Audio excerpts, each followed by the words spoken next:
So today we're unpacking a situation that I think is going to resonate with and possibly frustrate a lot of people. Oh, I have a feeling I know where you're going with this. You probably do. It's this classic thing I call the Ferrari versus go-kart paradox. Okay. Picture this.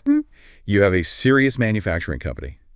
They've invested a huge amount of capital into a top-tier ERP system. In this case, we're talking about Visual Manufacturing. Yeah, the brain of the whole operation. Exactly. It's supposed to track inventory, schedule the shop floor, manage the supply chain. It's the Ferrari. It's the powerful engine meant to integrate everything. Yes. Yeah.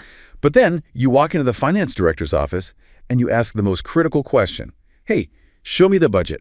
Show me the plan for the next year. And what do they open up? It's not the ERP. It's always Excel. They open a spreadsheet.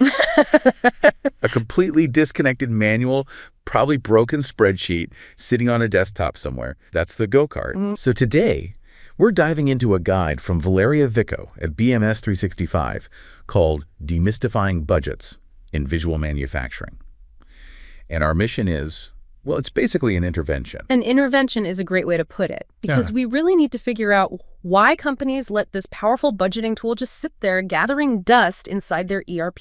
While they're still relying on, Budget Final version 3.xlsx. Right. And we're going to fix it. Yeah. We're going to walk through, step by step, how to actually use the tools you already have in Visual. But before we get into the how, I want to ask you, why does this really matter? Why shouldn't I just keep using my spreadsheet? I know Excel. It's comfortable. It is comfortable, but it's also dangerous. Look, budgeting, especially in manufacturing, isn't just about setting a limit and saying, don't spend more than this. Right, the old Department of No mentality. Exactly, the prevention of spending department. A real budget is a calibration tool. It's a management tool. It tells you the health of the company in, real time. If you're planning to hire 5 new machinists in Q3, you need to know where you stand today. If your budget is stuck in Excel, you're always looking at a snapshot from the past. You're doing autopsy accounting. Autopsy accounting, that is a grim image. It is. You're looking at the body to figure out why it died. We want preventative medicine. We want to see that we're trending over budget on shipping on the 10th of the month so we can actually fix it. Before the month closes. Exactly. And you just can't do that if you have to manually merge spreadsheets every time you want an answer. Okay, you've sold me on the why, and I'll tease the how for a second here because I know the big reason people stick with Excel is they are just terrified of manual data entry. Nobody wants to do that. Right. They think getting the budget into the ERP means sitting there typing numbers for 3 days straight. But Valeria's guide, it reveals this specific workflow. Really, it's a cheat code to get those spreadsheets into Visual. Without the manual typing. Exactly. So stick around for that. But let's start at the beginning. If I'm sitting at my desk, logged into Visual, where do I even begin? Okay, so mechanically you're heading into the ledger. You're looking for the budget maintenance window. So like ledger budget maintenance. Yep. Or if you're in the main accounting window, you can usually find it under File. Okay, found the window. It's blank. I'm guessing I can't just start throwing numbers at it. I need to build a container first. Correct. You need to define the structure. Visual needs a few administrative tags to get started. You need to give it a budget type and a budget code. And these are just names I make up, right? Completely user-defined. And this is actually a huge advantage over Excel. You can have multiple types going at once. You could have a FY 2025 type with one code for conservative. And another one for aggressive growth. So you can run scenarios. Precisely. You can store multiple versions of the truth right in the system. Then you just define the standard stuff, the year, the currency, and the site ID. That just tells the system where the money is being spent. That all seems pretty straightforward. But, looking at the source material, this is where we hit the first speed bump. The profiles. The profiles. Yeah. Account profiles and period spread profiles. I mean, that just screams ERP jargon, doesn't it? It does. It sounds intimidating, but it's actually, believe it or not, very logical once you break it down. Think of the account profile as the who or the what. The what we're spending the money on. Right. Visual gives you flexibility here. You don't necessarily have to budget for every single tiny general ledger account. The account profile lets you define a range or a group. So instead of budgeting for pens and paper and toner separately, I can just create one profile for office supplies. Exactly that. You're drawing a circle around a piece of your chart of accounts and saying, we're budgeting for this bucket. That's the account profile. Okay, so that's the what. which leaves the period spread profile.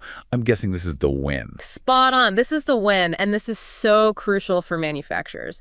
Let's say you have a budget of, I don't know, $120,000 for raw materials for the year. Okay, so ideally $10,000 a month. Nice and even. The peanut butter spread, yeah. But does a toy manufacturer spend money evenly?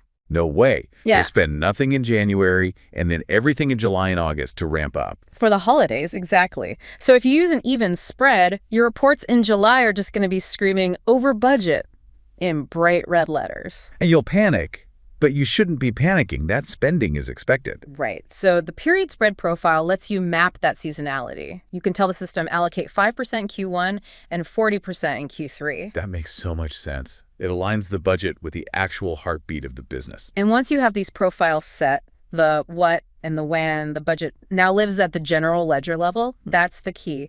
It's not a sticky note on the side. It's baked into the system's DNA. Okay, so we've built the house, we've got the profiles. Now we need to furnish it with the actual numbers. The guide lays out 3 ways to do this. We can probably breeze through the first one. Method 1, manual entry. The carpal tunnel method. Yeah. You open the window and you type. If you're a tiny shop with 10 accounts, maybe. But for anyone else. Don't do it. Okay. Just Agreed. So let's look at method 2, historical modeling.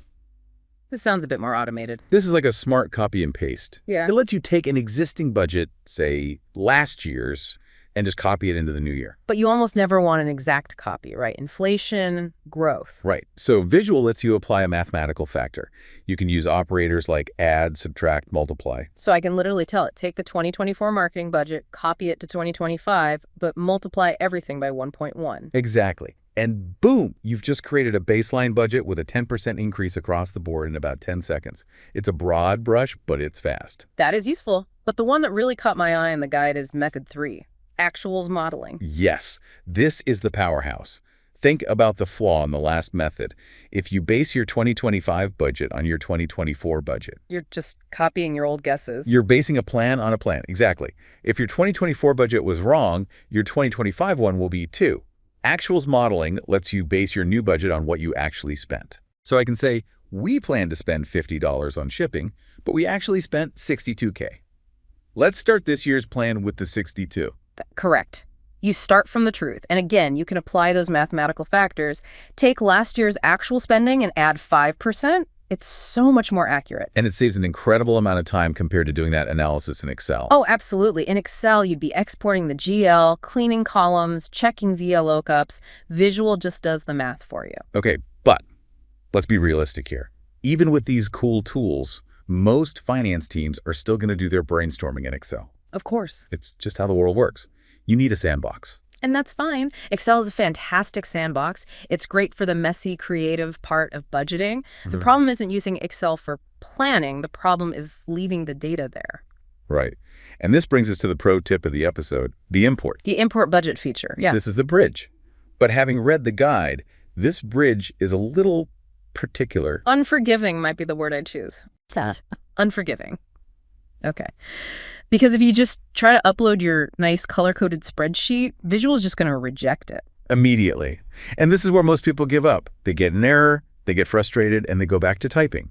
So let's save everyone some pain. Let's talk about the golden rules of the CSV import. Let's do it. Rule number 1. File type. It has to be a CSV, comma delimited. Not .xls, not .xlss. Visual doesn't want your workbook. It wants the raw data. Just the raw text. Correct. Okay, that's pretty standard. Rule number 2. And this is the big one. This trips everyone up. No headers. Wait, really? So row 1, column 1 can't say account number? No. If you put a header row in, Visual tries to import the word account number as if it's a real financial account. The whole thing just crashes. That feels so wrong to anyone who lives in spreadsheets, so you just have to know which column is which. You do. Column 1 is your list of GL accounts. Column 2 is the first month of your fiscal year. Column 3 is the second month, and so on. Okay. And there was a note about the formatting of the account numbers themselves. Yes, this is a classic Excel trying to be helpful problem. If your account number is, say, 00000, what does Excel do when you type that in? It turns it into 100. It strips the leading zeros. Right. It thinks it's a number. But Visual is looking for the text string 000100. So your account column in the CSV file must be formatted as text. Got it. And the money. No dollar signs, I assume. No dollar signs, no commas for thousands, just raw numbers. The general number category is what you want. Listening to this, no headers, specific text formats, no currency symbols. It sounds incredibly fragile. It is. It's very fragile, which is why Valeria's guide offers the single best piece of advice in the whole thing. I call it the reverse engineer trick. I love this. Tell us how to do it. The advice is simple. Do not try to build your CSV import file from scratch. You will get it wrong. Instead, go into Visual and create a dummy budget. Just a tiny fake one. A tiny fake one. Put in one account. Put in $10 for January, save it, and then use the export budget feature. Send that dummy budget out to a CSV file. So you let the system build the perfect template for you. Exactly. Now you open that file in Excel and you can see exactly what Visual wants. You see there are no headers. You see how the account numbers are formatted. The column order is perfect. That is brilliant. You're getting the blueprint directly from the source. Precisely. You just delete the dummy data, copy-paste your real numbers into that structure, save it, and you're good to go. You know the format is perfect because Visual made it. That tip alone just saves somebody hours of troubleshooting. Oh, easily. And one other quick tip she mentions. Use posting level accounts in your import. Don't try to budget at the summary level. Let the system do the math. Always let the system do the math. It knows your chart of accounts, so it will automatically roll the details up to the summary levels for you. Okay, so let's recap. We've set up our infrastructure with profiles. We did our messy brainstorming in Excel. We've used the export first hack to create a perfect template, and we've imported our budget. The data is in. The data is now in the brain. So, now what? Why did we go through all this trouble? The payoff. The payoff is visibility. The guide points specifically to a tool called FinBoard, which is part of the BMS eBoard app. The dashboarding tool. It is. And the magic here is just how simple it is. Once your budget is in the system, you go into FinBoard, and there's a little checkbox. It just says, Show Budget. You tick the box. You tick the box, you select the budget code we created earlier, 2025, aggressive, and all of a sudden, your financial reports just come alive. What are we actually looking at? You get a live comparison. You can look at year-to-date, this quarter, just this month, whatever you want. And you get 3 columns: actual, budget, and variance. And variance is the scorecard. That's the red or green flag. That's the pulse of the business. And think about the workflow difference here.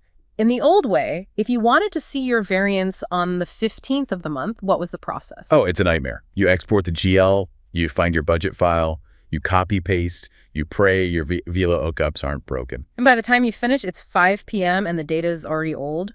With FinBoard, you just hit the refresh button. And it's live. It pulls the live actuals from Visual, compares them to the budget you imported, and shows you the variance right now. This goes right back to your preventative medicine point. Exactly.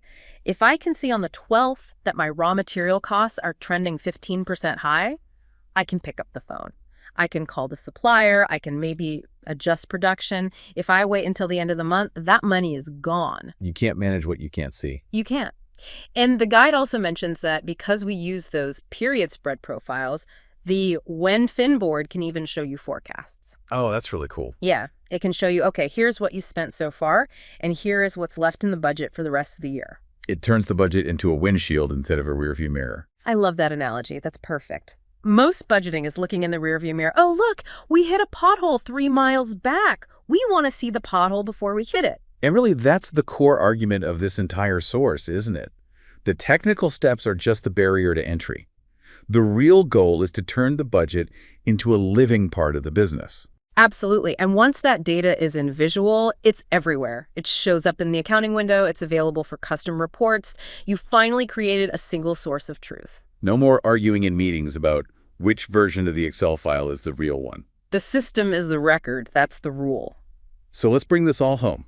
We've covered a lot of ground, but the path forward is actually pretty clear. Yeah, it really boils down to 3 main steps. Step 1, infrastructure. You got to set up that budget maintenance window, and you really emphasize the profiles. Don't skip the profiles. Define your who and your when. That gives the numbers context, and it handles seasonality. Step 2, import. Don't type it manually. Use the modeling tools for a quick baseline, but for the detailed plan, use the Excel import. But respect the golden rules. CSV only, no headers, and please, please use that export dummy budget trip to make your template. It will save your sanity. And step 3, visualize. Use a tool like FinBoard to turn those static numbers into a live dashboard with real variance analysis. Make it visible, make it accessible, make it easy to just hit refresh. When we lay it out like that, it seems almost silly that so many companies don't do this. But it's just that initial friction, isn't it? The fear of the unknown settings. It's the last mile problem. Companies buy the Ferrari ERP, but they stop 1 mile short because the gas cap is tricky to open. Valeria's guide just showed us how to open the cap. So here's where we'll leave you today. We talk a lot about digital transformation on this show, and usually that means AI or robots or blockchain. The shiny, expensive stuff. The shiny stuff. Right. But sometimes digital transformation is just taking a critical business process that lives in a fragile spreadsheet and putting it into the enterprise system where it belongs. That is transformation. It's operational maturity. That's what it is. So I want to leave you with a challenge. If you're listening to this and you work in finance or operations, look at your budget process. If your budget is so difficult to update that you only look at it once a month, or worse, once a quarter. Is it actually a budget? Is it a budget? Or is it just a wish list you filed away in a drawer? If it's not guiding your decisions on a Tuesday morning, it's just a wish list. Use the tools you already have. Make the budget a living guide. A huge thank you to BMS 365. We'll catch you on the next one.